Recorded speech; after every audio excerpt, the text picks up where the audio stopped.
This is the first video of a YouTube playlist, other than the overview that I did before, that you'll see in this playlist, of looking at old management thinking versus new management thinking. And in order to do this, we're going to look at really two players, Frederick Taylor and W. Edwards Deming. Taylor representing more the old thinking, and Dr. Deming representing more modern types of management thinking, although not well known and not taught in most universities. But one thing, in order to view these videos, I am going to encourage at the beginning of all of these videos that you understand the difference between efficiency and effectiveness.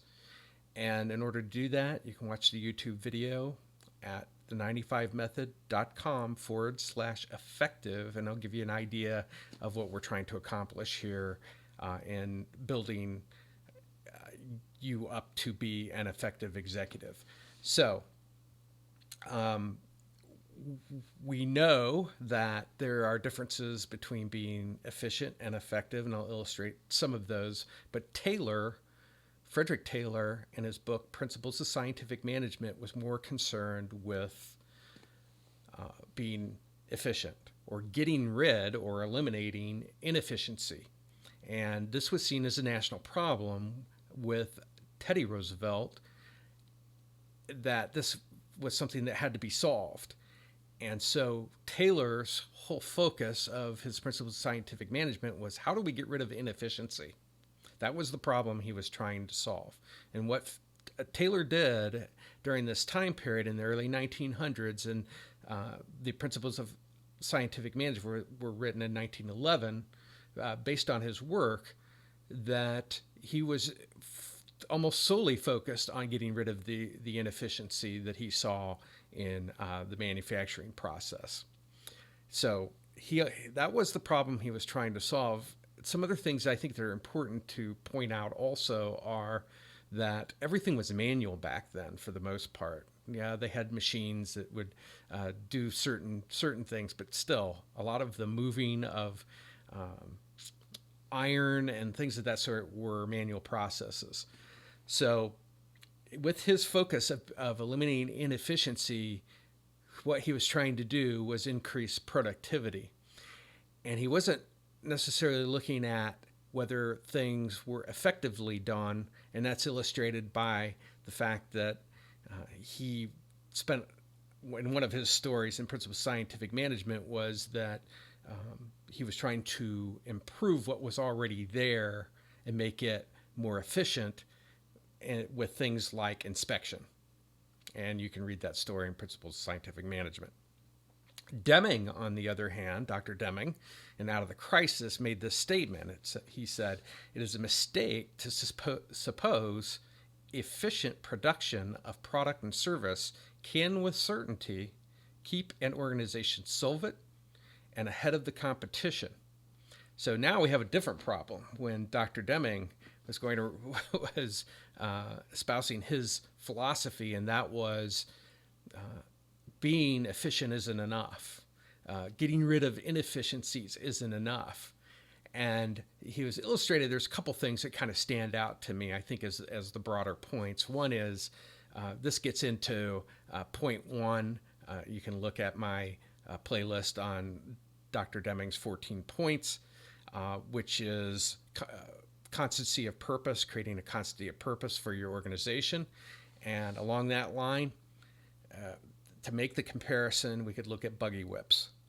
And that was one of the things that he used. And he said, you could want to make the most efficient buggy whip today, but you would be out of business because we drive cars now. And buggy whips aren't that useful, or there certainly isn't a very large market for buggy whips today. So now we're switching with Dr. Deming from looking at this, our whole focus needs to be on efficiency and increasing productivity. But there's a second component to this, which gets to productivity and quality. So in other words, just making a lot more, which is actually the problem that we faced after World War II, which is the whole world came to the United States, and said, hey, I need your products because, we've been bombed and we can't make anything. All our machines are a mess, or they were making war products. We need to have a lot of products made in order to satisfy our needs. And so 50% of product after World War II was made here in the United States. And the productivity focus, unfortunately, moved out the quality focus. So Dr. Deming was really the first to say, look, if you're going to increase productivity, a lot of people think that in order to produce quality, that we're going to have to slow things down, that we're going to have to make less in order to make them well. And that isn't true in the Deming world, as we know that by virtue of making a lot of product that's bad and then having to fix it or scrap it, it costs a lot more and actually slows the productivity down, because you might only be making 30% of what you can actually use in a productivity mindset versus a quality mindset of being able to maybe use 95% of what you make. And therefore costs are lower and the quality is higher. And that was Dr. Deming's focus. And to me, that's one of the biggest things he brought into the world. Now, I take this a step further in that by producing the 95 method, it helps build constancy of purpose. I have a method that I take you through in my effective executive education program, and that is looking through a customer lens, looking through your thinking lens, and with a great understanding of your organization, develop an aim, develop a story behind that you can communicate to people.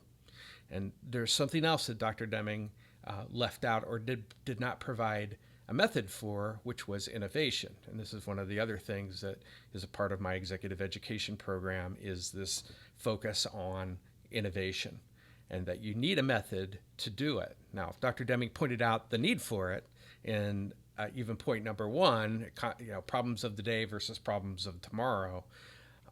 But he did not provide a method. That wasn't his primary focus, was getting to this whole quality versus productivity type of conversation, and most of his writings are associated with that. So this is kind of the Tayloristic inefficiency, Deming getting into effectiveness through quality, 95 method, to have a method in order to build these things that Dr. Deming laid the foundation for. So that's it for this video. Please subscribe as I go through these. I think they're important for executives to understand at a minimum, whether you take the executive education program or not. They're important for you understand the differences, and like I said, they're not being taught in most universities. Most universities don't even understand Deming. So I encourage you to read on Dr. Deming and listen to the rest of these videos. I think, again, it'll give you a little bit different thinking and a little bit more insight into how you can become an effective executive.